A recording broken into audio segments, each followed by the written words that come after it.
Well,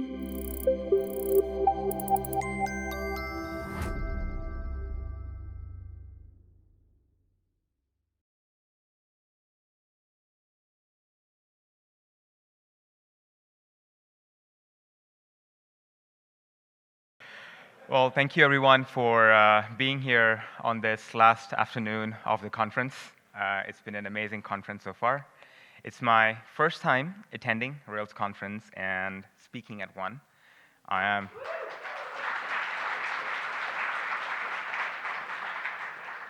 Thank you. I'm quite stoked, excited, caffeinated, and sufficiently nervous. So, incidents happen. You know, unpredictable things happen with computers in production, and humans are paid to help resolve them. Some are quite stressful, while others are fairly all right. A small audience engagement activity. How many of you have written code as part of your application that has behaved in an unpredictable way or resulted in an outage and caught you off guard? Great. Almost all of us. That's great because bad things happen in production all the time. And is anyone on call right now? I'm kidding. Hopefully not. But if you are, and if you get paged, it could be a fun conference activity to maybe live debug a page together. I'm only kidding. All right, that's great to see. Today, I'm not going to tell you how to write the most perfect Rails code or Postgres queries so your application never faces an incident. I don't claim myself to be an expert in either of these technologies. I, however, love Rails, and I love Postgres. And I also love outages. Of course, I don't love outages result in a potential customer impact or customer unhappiness or business impact. However, I think that's also what makes them so meaningful, because these production incidents provide you with a unique opportunity to improve your current state of systems and processes for good. And if you really want, there can be a lot to unpack about all the contributing factors that lead to an outage. Outages where you come out feeling like you learned something new about your system are usually my favorite ones because it feels so rewarding. And that's what the session is about today. Amongst other things, I'll be sharing a bit about a production incident where I came out feeling, you know, I'm glad it happened. Once in a while, you want an incident that forces you to think things from first principles. The incident helped identify some very interesting edge cases and prompted us to rethink parts of our system in a way that will scale much better using some interesting Postgres and Rails concepts. So let's go over a few things that we'll cover today. I'll be talking about some really interesting work all my talented teammates and I did at Tynes. We'll start with discussing an incident where we lost all our dynamically scheduled customer jobs and how a very interesting edge case led to that scenario. I'll also discuss the lessons we learned and how we went back to first principles in designing a system that was more predictable and scalable using some interesting Postgres techniques. I'll also cover different kinds of locking mechanism in Postgres and what worked well for us, especially skip log and some interesting ways we find it to be quite useful. Next, we'll talk a bit about advisory locking and how we can use that to synchronize concurrent application workloads without running into any lock contentions. If you were in the off to the races talk right before this one, some of this might feel a little similar. Lastly, we'll end the talk by talking a bit about timeouts, one of my favorite topics, and some useful patterns for auto-healing applications in production when a connection issue occurs in active record. My goal for today is to leave you with some really short, simple, and actionable takeaways about Rails and Postgres. While it's definitely possible that everything I shared today may or may not directly apply to you, but I hope that you still come across something new and informational today. I'm Shayon. I've been programming in Ruby and Ruby on Rails for about 10 years now. My very first experience with Rails was working on a Google Summer of Code project, for those of you who are familiar with that. And then there was no stopping me after. These are my social handles. If you would like to stay in touch, stay connected, find me on the interwebs, that's where you can reach me at. I live in Cambridge, and that's my dog, Ollie. I just need an excuse to insert his photo wherever I can. His name may or may not have been derived by the shorthand form for observability. At the time, I was reading a lot about observability and thought it would be fun to get his name tag printed as O11Y, 11 letters between O and Y. The pet shop thought it was a typo and autocorrected it to OLLY, and I think that's probably for the best. On to some more serious things. I work at Times on the platform engineering team. Times is a no-code automation platform for security teams. We have customers from startups to Fortune 10 companies. We like to use Rails for all our business critical operations that our customers rely on. So let's dive right in.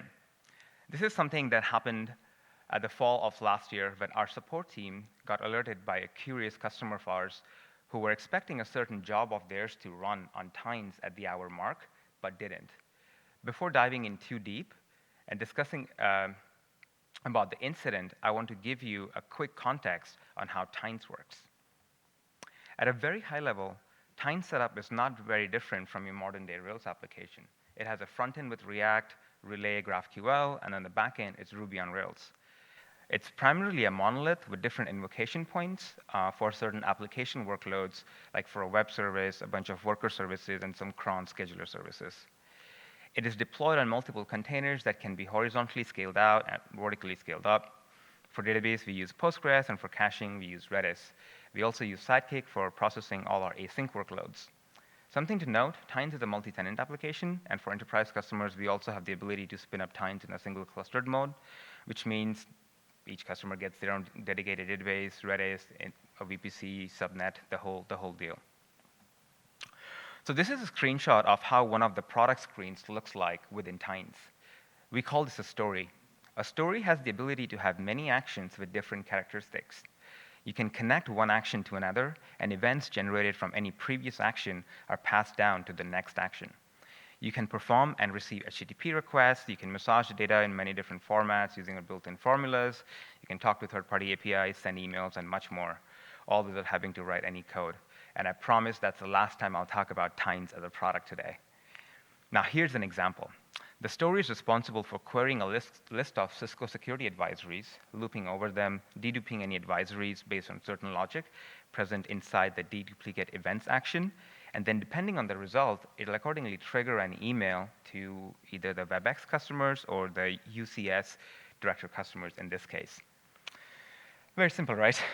Now, I need some way to invoke this story. Let's say I want the story to run every hour, because my compliance team has told me that we need to respect our SLAs for any critical advisory discovered. So we need to make sure the emails are out in a timely fashion. This could go to Jira, GitHub, anywhere else on the internet. For now, we're just going to send an email. And this is what the data stored in the database looked like at the time in the actions table. Along with other information related to actions table, we would also store the cron equivalent of when that action should run and how often, and if there was a preferred time zone. Now that you know how the data is stored, let's talk a little bit about how an action that needs to run on a certain time is scheduled. There are a lot of ways to schedule a job with Sidekick. We use a popular gem called Sidekick Scheduler. When scheduling jobs, there are two kinds of jobs. The first is static jobs. There are a finite set of Sidekick jobs defined by a YAML file. These are primarily internal jobs that run on a schedule. Here's an example of running a job that keeps the gravitars fresh every hour, and every 5 minutes, we send some data to our analytics store. Next are dynamic jobs. You tell Sidekick Scheduler that the system also wants to work with dynamic jobs by setting the dynamic attribute to true. By setting the dynamic attribute to true, Sidekick Scheduler spins up an internal thread that runs every 5 seconds to see if any new jobs have been scheduled. If so, it accordingly enqueues the job in Sidekick. Sidekick Scheduler uses Rufus Scheduler, another popular gem. For the purposes of this talk, I won't go into too much detail on how the internals of Rufus Scheduler works. So how do these dynamic jobs get scheduled? When a new dynamic job is added or updated by our customer from the UI, like we saw before, we append the same in Redis, just like we do in our primary database in Postgres as well. So it is available to be queued by Sidekick Scheduler. We use this helper function exposed in the Sidekick module by Sidekick Scheduler called set_schedule. Behind the scenes, it appends the job in a Redis set. The Rufus Scheduler that runs every 5 seconds checks the Redis set for newly scheduled jobs to be enqueued further. Now that you know how dynamic job is scheduled, there's one interesting thing to know about this. Sidekick Scheduler clears the schedule for both static and dynamic jobs in Redis anytime a Sidekick worker shuts down. And when a Sidekick worker starts up, it accordingly reads the schedule and populates the set in Redis. Now, in addition, we also have an internal job that ensures that all the dynamic jobs in Postgres are also in Redis when a Sidekick process starts up as a safety measure. The internal job does so by querying the actions table and populating the schedule in Redis through an internal class called scheduler. The internal job also is responsible for clearing the entire schedule first and then re-adding the static and dynamic jobs. This means during a deploy, in total, there are 3 parts of a system that are updating the schedule set. Let's recap them. First is when the Sidekick server when the Sidekick server shuts down. It prompts Sidekick Scheduler to clear the schedule from Redis. Second, when Sidekick server starts up, our internal job that is enqueued is resetting the schedule first, as seen here, and then repopulating the static and dynamic jobs, both. And finally, the additional thread that is spun up by Sidekick Scheduler, which runs every 5 seconds on each Sidekick process to reconcile the schedule and accordingly enqueue any scheduled jobs to make sure they're out on the right time. Even though these operations are meant to be idempotent, there can be a lot going on, especially during a deploy, especially here. Now, if you have worked with distributed systems like this before, your spidey senses might start to tingle already at this point. Anyone in the audience who has an inkling as to where I might be going with this? That's okay.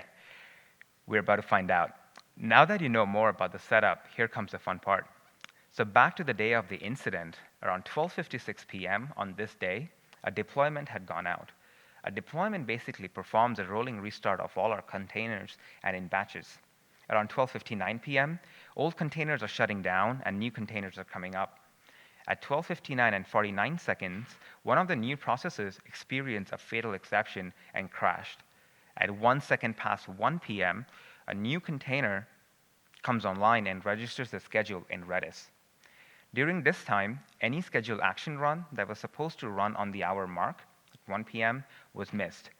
This was because for about 12 seconds after 12:59 and 49 seconds, there was no schedule registered in Redis, which means when a healthy container came up and scanned Redis to enqueue any potential new jobs, it skipped on the hourly job run because it was already 1 second past 1 p.m. Which means any job that was supposed to run on 1 p.m. on the hourly schedule will now get to run at 2 p.m. on the next hourly schedule, even if it was off by a second. This happened for other jobs too that were supposed to run on the hour mark. Now you might be wondering, what was the fatal exception? The fatal exception occurred in Sidekick Scheduler due to a race condition caused by our internal job. This update schedule is a block of code that is run by Sidekick Scheduler thread every 5 seconds, which basically reads the schedule, reconciles any differences, and then enqueues any static or dynamically jobs to Sidekick. Now remember how I mentioned the internal job resets the schedule when a Sidekick container starts up?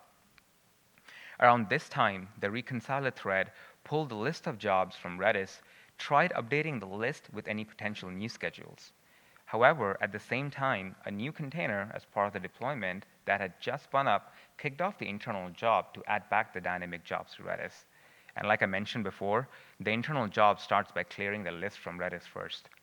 The timing of clearing the list in Redis from the internal job and the reconciler thread trying to update the schedule in Redis overlapped, and the reconciler thread crashed hard when it couldn't correctly reference the list of jobs in its in-memory hash.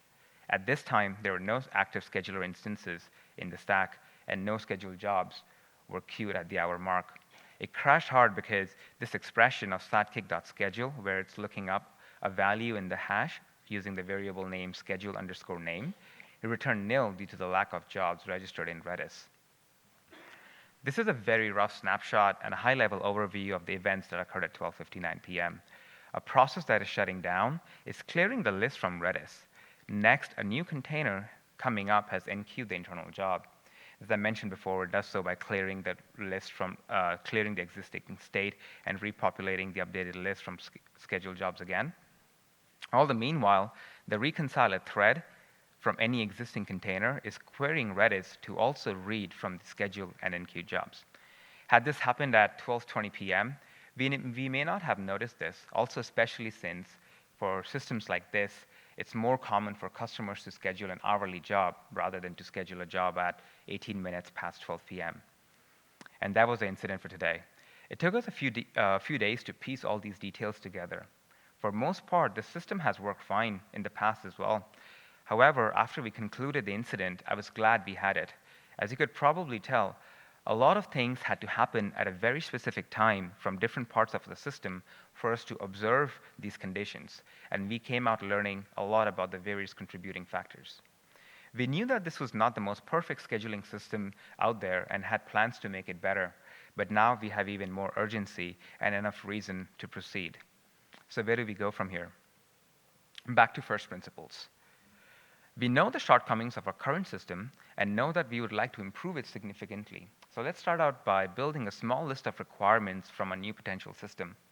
As a product offering, the lowest denomination we support are per-minute action runs, which means you can schedule your job from the product like we saw before to run every minute or less frequently. So every hour, every 6 hours, every day, and so on.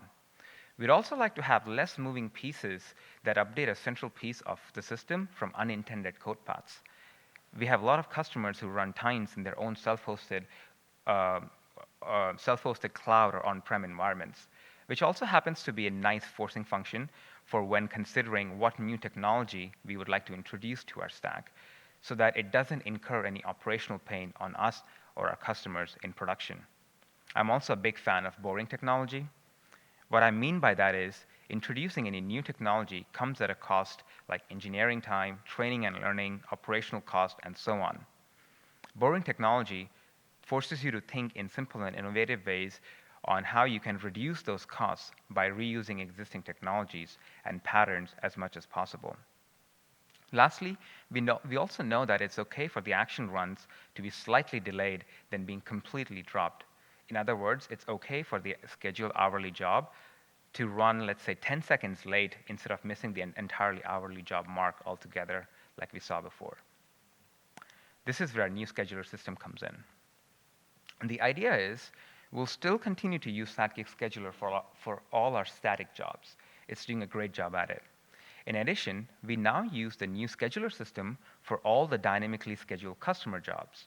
We decided to use Postgres as the primary source of truth for all schedules and their subsequent runs.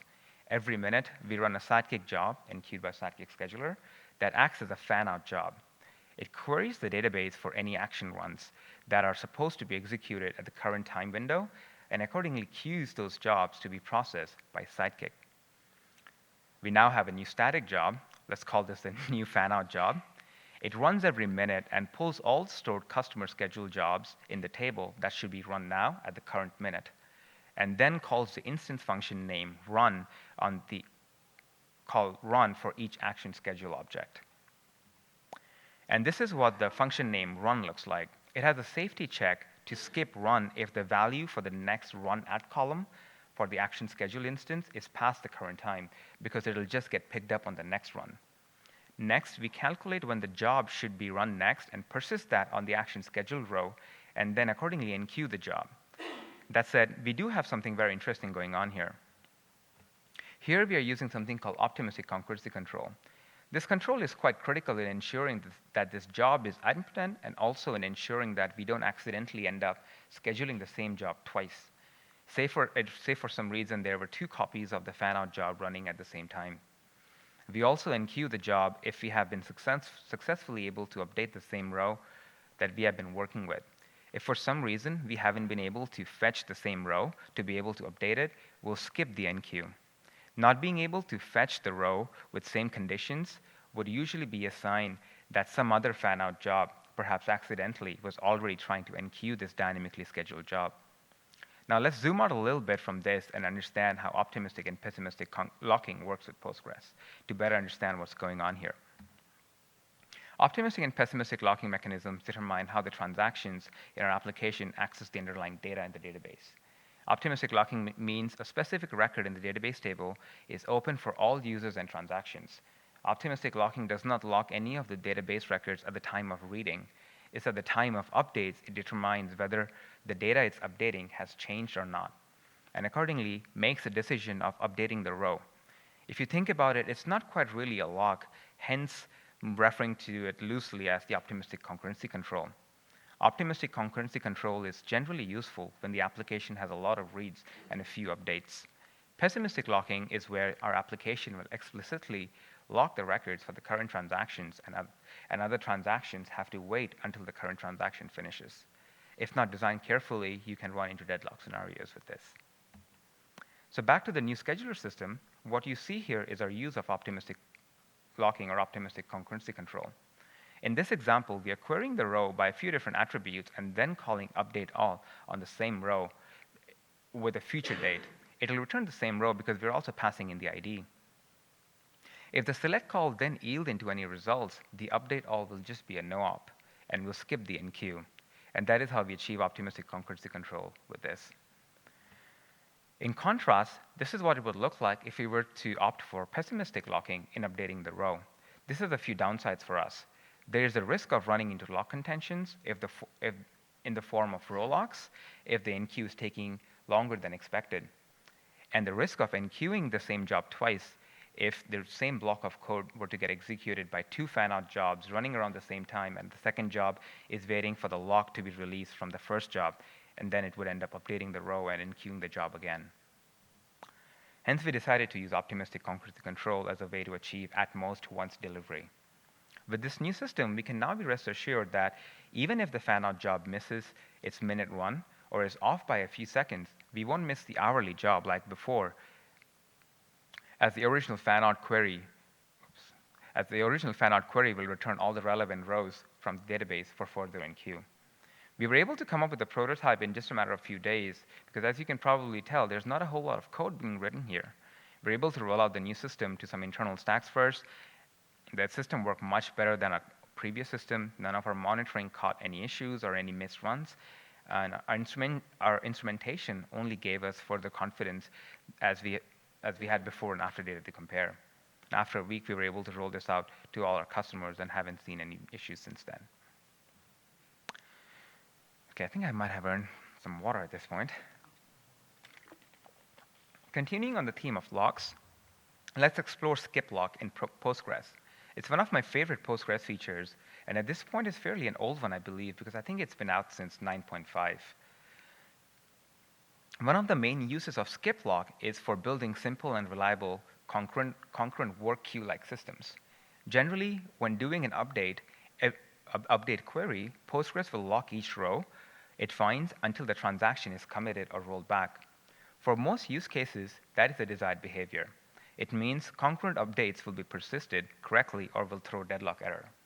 However, if you only care about the first update or the last update and would like to cut through all the wait, you can skip them with skip locked. See what I did there?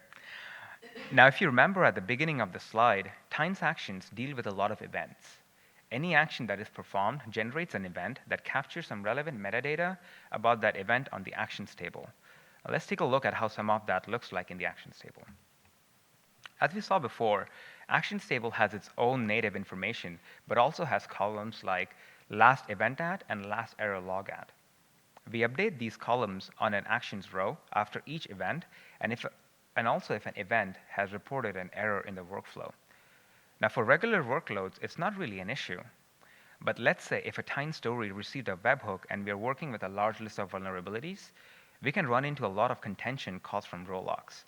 That can happen because our system design is to enqueue a sidekick job for each of those action runs and aggregate the information concurrently. Depending on how large that fan-out is, we could see a lot of lock contention on the database because a bunch of sidekick workers are trying to update the same action row, like performing agent.touch on the last event.at column in the diagram. A handful of large fan-outs would be enough to considerably slow down the processing of events, which is far from ideal for us. This is how the database performance insights would look like in AWS, just pure red everywhere, resulting from row locks. Now, there are a lot of ways to solve this problem. We could re-architect the table, split them into smaller tables even.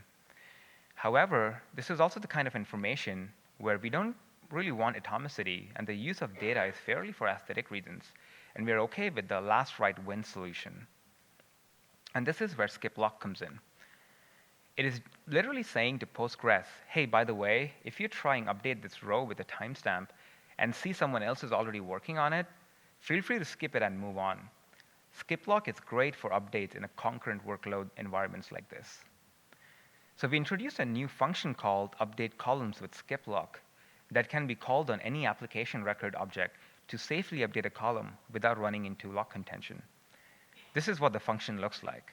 We take advantage of an already locked function on the application record class and pass it the for update skip lock clause to append at the end of the select statement. That would be incurred from the find by method. And then accordingly proceed to update the row if there was no other transaction already working on that specific row. Which means we can now use the new function on any instance of action or any other model for that matter. And at the bottom is what the generated SQL query would look like from the find by action. And just like that, we fixed the issue of lock contention and brought down our P99 from 1.5 seconds to 100 milliseconds. It also allowed us to process a higher number of events than before because we were spending no time in lock queues anymore. These figures are from our Honeycomb installation after we performed some internal load testing before and after rolling out the change. The second series of spike that you see is where we rolled out the change. A small change, but very impactful. All right, moving on to advisory locks. It's really locks all the way down from here. We're almost there. I appreciate you hanging out with me so far. We're going to try and make sure it's not your typical slow and long-running database transactions. Promise. Sadly, that's my best attempt at a database joke.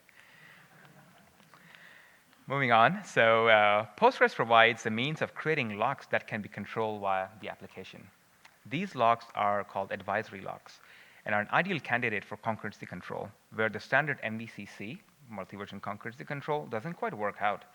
So for things like row locks and table locks. When using advisory locks, Postgres expects the user to be in full control, from the time of acquiring the lock to letting it go. Advisory locks are great for coordinating synchronized access to shared resource or third-party API so that multiple parts of the system aren't working on these shared resources at the same time. This is how you would acquire a lock and then release a lock. To acquire an advisory lock, you can pass any 64-bit number to the function.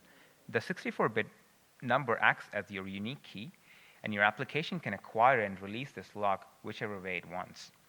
Alternatively, instead of passing one 64-bit number to the function, you can pass two 32-bit numbers to the function as well. Now, instead of having to work directly with SQL, you can use Ruby. These are two of my really favorite gems, and also I'm familiar with. You can use either of these, but for the purposes of this talk and examples, we'll use the first one with advisory lock.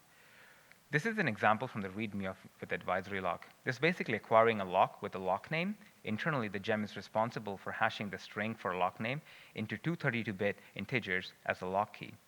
The lock is released once the block returns. Optionally, you can pass it a timeout, and the lock will be released after that duration. Let's take a look at an example. If you recall from a few slides ago, we have a static schedule job called pool analytics event job. This job runs every 5 minutes.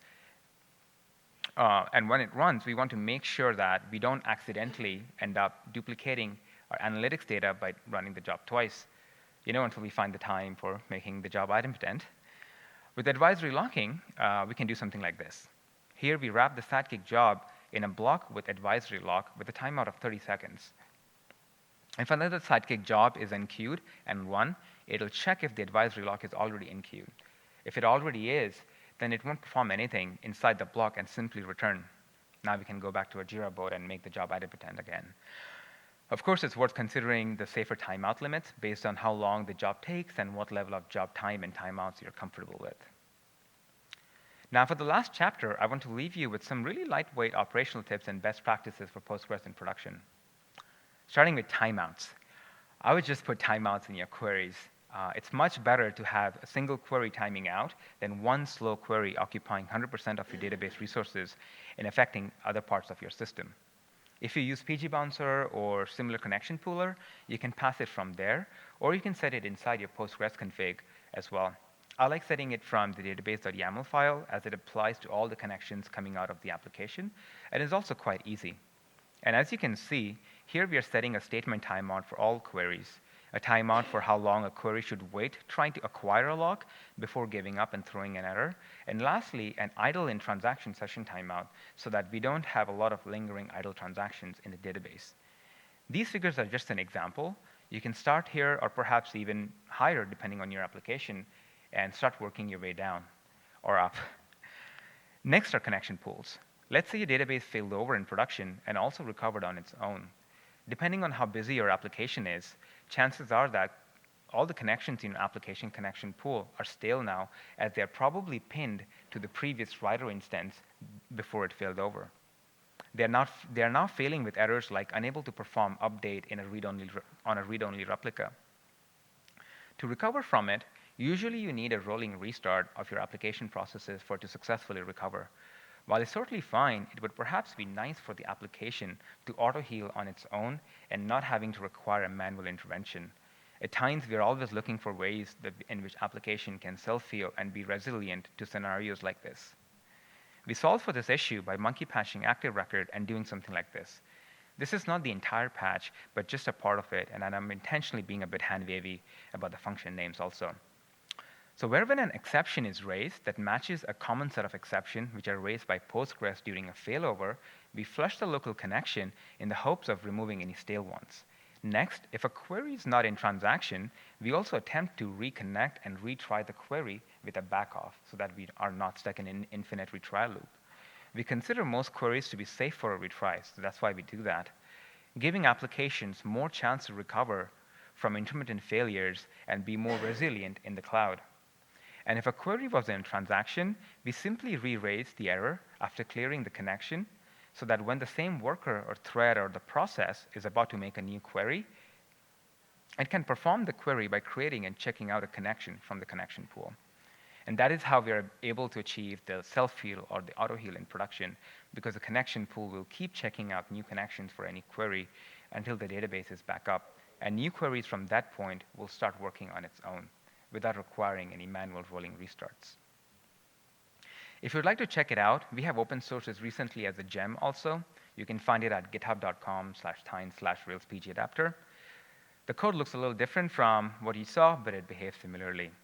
That said, there's some really interesting work happening in this area thanks to the Rails core team and Shopify, where Rails will soon have the ability to perform reconnect and retries on its own through some opt-in flags. So keep an eye out for this place in this area.